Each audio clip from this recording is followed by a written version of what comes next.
Born Again continues to be an absolute success. What a great episode 7. We got the penultimate episode of this season. We got a lot to dive into today with the death of a very important character that I did not really see coming. The return of Matthew Murdock, the lawyer, Jessica Jones, some teases to some other characters that are part of the Defenders, and much more. Let's dive into it right now. Be sure to like and subscribe and comment down below. Let's dive into it right now. Episode 7, the penultimate episode of Daredevil Born Again Season 2. Karen in court on trial for aiding and abetting a vigilante. Of course, she's basically going up against Fisk, and her lawyer says, I'm actually going to bring in some co-counsel here. And who is it? It's Matt Murdock. It's the return of Matt. Everyone's stunned because they haven't seen Matt in forever. Not since the events that happened at his penthouse with the AVTF and the Punisher. So it's great to see Matt actually officially back in the limelight too. And Jessica Jones goes and has a conversation with Mr. Charles. And basically she gets the gist of it that he's alluding to maybe Fisk is going to do something to act against the governor of New York. But he also lays a little hint to and mentions Luke. Of course, Luke Cage. We have our official first mention of Luke Cage in the MCU, and Charles mentions that Luke is overseas on assignment and how Jessica Jones' powers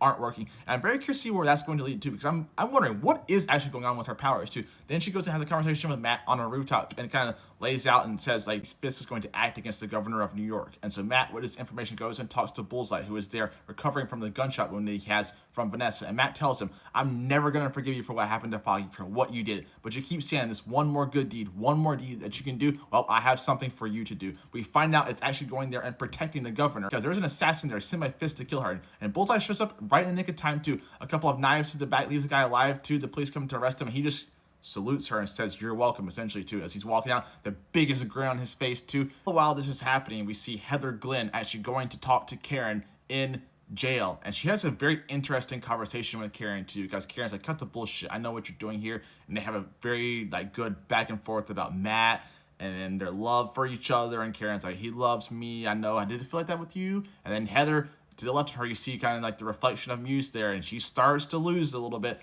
gives Karen a couple smacks here and there, and then ultimately they're leading up to her becoming Muse. It's inevitable, I feel like, at this point too, but especially we're going to lead to this, her looking like this from the comics right here. Like, it's going to happen. She's going to snap at some point, because that lady is unstable. Daniel, he's having his own troubles right now, because he knows Buck is after him and BB, and Buck is starting to try to distrust him, and Daniel knows this too, so he's like, I gotta bring BB in. He tells BB, hey, there's a safe house we can get to, I can kind of get you away from here, we get you away from Buck. Ultimately, in the end though, he kind of betrays her to the extent, but then he goes back on his word. He tells BB, go, get out of here too before Buck sees you, I'm gonna deal with this too. Goes upstairs, and Buck is waiting for him like, where's BB? And Daniel's like, I don't know where she is. And that ultimately leads to Buck having a big beat down of Daniel too, trying to force it out of him. And Buck all about is tortured because he doesn't want to hurt and harm Daniel. He kind of likes Daniel. You can see it in his face. He doesn't want to do it. But then he pulls the gun. He's like, Daniel, come on. You got to tell me, where's BB?